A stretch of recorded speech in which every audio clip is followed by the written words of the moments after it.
प्रणाम दोस्तों। मैं हूं ज्योतिष आचार्य रानी नारंग। आप सबका मेरे YouTube चैनल एस्ट्रो रानी नारंग पे हार्दिक स्वागत है।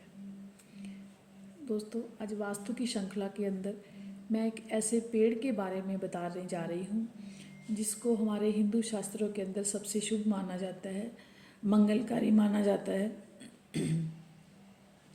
और शुभता का प्रतीक माना जाता है।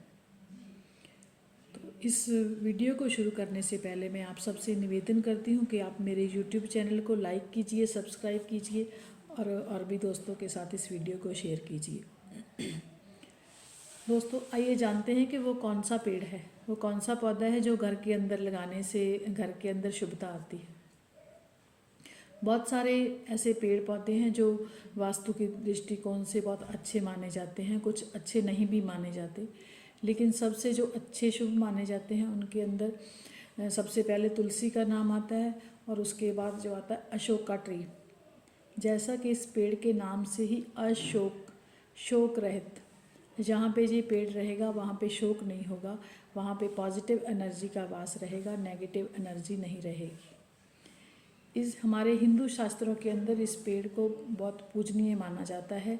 या फिर इसके अंदर, जैसे इस पेड़ के अंदर गौतम बुद्ध जी का जो जन्म हुआ ऐसा भी माना जाता है और उनकी जो भक्ति तपस्या भी इसी पेड़ के नीचे ही मानी जाती है।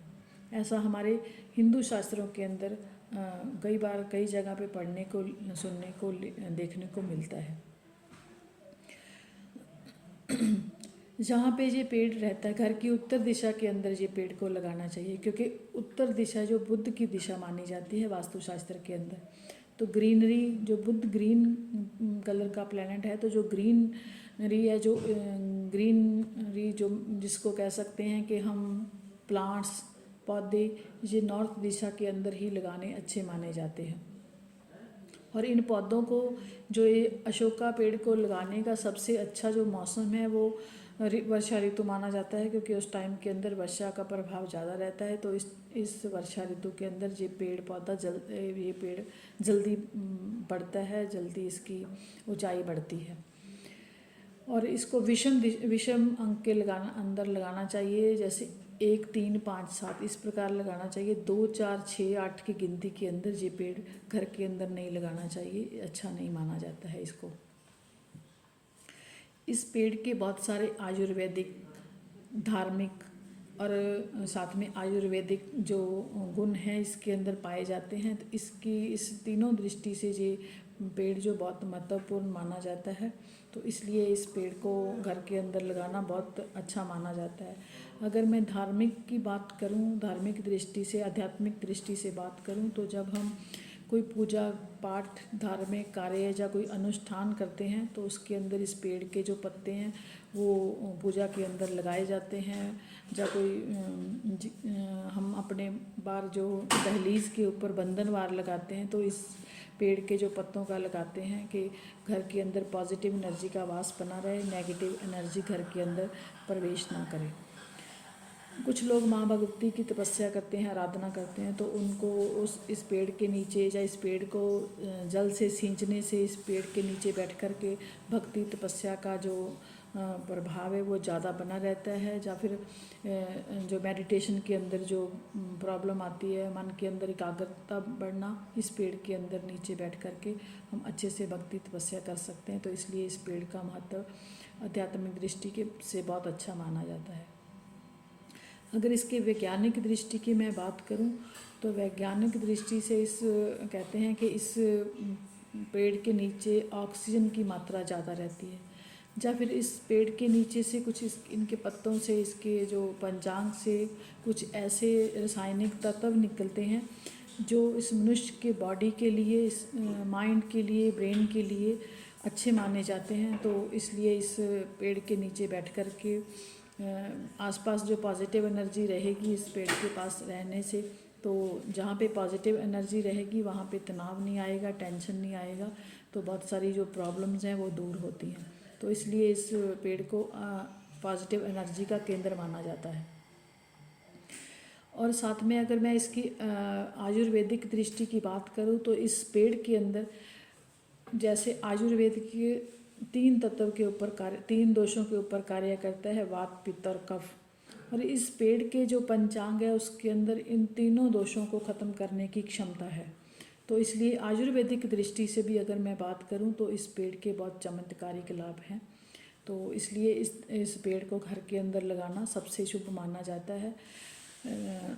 जैसा कि आयुर्वेदिक दृष्टि से बात की जाए तो कुछ लोगों को जैसे मानसिक तनाव होता है, टेंशन होती है, तो इस पेड़ के जो पत्ते हैं उनको सुबह खाली पेट चबाने से, उनका रस अंदर लेने से उस जो मानसिक तनाव से परेशानी है, जो मानसिक तनाव बढ़ रहा है या टेंशन आ रही है, वो दूर होती है। उसका ज्योतिषीय कारण ये हो सकता है कि जब विषैले जो ग्रह हैं शनि और राहु, उनका प्रभाव शरीर के ऊपर बढ़ता है तो शरीर के अंदर विष की मात्रा बढ़ती है। शरीर के अंदर विष बढ़ेगा तो तनाव, टेंशन, ये सब परेशानियां बढ़ती हैं। जब ये पत्तों को चबाया जाता है खाली पेट तो इसका जो रस है वो उन विषैले तत्व को ख़त्म करने की क्षमता रखता है। तो इसलिए इस जो इसके पत्ते चबाए जाते हैं या फिर इसका जो औषधीय गुण इसके इस पौधे के अंदर है। सेकेंडली बात करें तो जिन महिलाओं को कुछ स्त्री जनित रोग होते हैं तो उनको भी ये पत्तों की जो इस पंचांग को जो उबाल करके इस पेड़ के दिया जाता है तो उनको जो रोग हैं वो दूर होते हैं। और बात की जाए तो जिन पति पत्नी के संबंधों के बीच दरार आती है, टेंशन्स होती हैं, उनको अपने घर के अंदर इस पेड़ के जो पत्ते हैं मंदिर के अंदर रखने चाहिए। और जब जो पत्ते सूखने लगे तब इनको पीपल के पेड़ के नीचे डाल दें और पत्ते ला करके ऐसा 41 दिन करने से इस जो परेशानियां उनके बीच कोई दरार आ रही है, कोई टेंशन पैदा हो रहा है, उनके आपस के अंदर प्रेम के अंदर कोई दिक्कतें आ रही हैं तो वो दूर होती हैं। अगर आप कहीं जॉब के लिए जा रहे हैं, कभी कहीं इंटरव्यू के लिए जा रहे हैं तो आपको कोई दिक्कत आ रही है, आपको अच्छी जॉब नहीं मिल रही है या आपको इंटरव्यू के अंदर कोई तनाव पैदा हो रहा है, तब भी आपको इस पेड़ की जो जड़ है उसको अपने गले के अंदर धारण करना चाहिए, एक लॉकेट के रूप में या ताबीज़ के रूप के अंदर। तो तब भी आप इंटरव्यू के अंदर सफलता प्राप्त कर पाएंगे या फिर आपको अच्छी नौकरी मिलने के अंदर ये जो चीज़ें हैं सहायक होंगी। इसका कारण ये है कि ये चीज़ों के अंदर पॉजिटिव एनर्जी रहती है। जब हमारे शरीर के ऊपर पॉजिटिव एनर्जी का वास रहेगा तो हम पूरे कॉन्फिडेंस के साथ अपने इंटरव्यू को कर पाएंगे या फिर हम को अपना एग्ज़ाम को अच्छे तरीके से क्लियर कर पाएंगे, उसके बारे में बता पाएंगे। तो इसलिए इसको अपने शरीर के ऊपर धारण करने से बहुत चमत्कारिक लाभ मिलते हैं। इसलिए इसको जब भी कोई आप नए कार्य के करने जा रहे हैं तो आपको इसको अपने शरीर के ऊपर धारण करके जाना चाहिए। तो ऐसा करने से आपको लाभ प्राप्त होता है। दोस्तों एक बात मैं आपको बता दूं कि मैं कोई भी जो वीडियो बनाती हूँ तो जब तक मैं उस चीज़ के बारे में रिसर्च नहीं कर लेती, जान नहीं लेती, तब तक मैं आपके समक्ष वो वीडियो लेकर के नहीं आती हूँ। तो ये सब मेरे अनुभव के आधार पे मैं ये वीडियो लेकर के आती हूँ। तो आप इनको एक बार अपना कर के ज़रूर देखें और इनके जो चमत्कारिक लाभ हैं उनसे आप फ़ायदा उठा पाओगे। तो आगे मैं और भी नए वीडियो इस प्रकार जो मेरी रिसर्च के आधार पे होंगे मैं उनको लेकर के आती रहूँगी। तब तो अब मैं अपने आप से क्षमा चाहती हूँ, आपसे विदा लेना चाहती हूँ। धन्यवाद।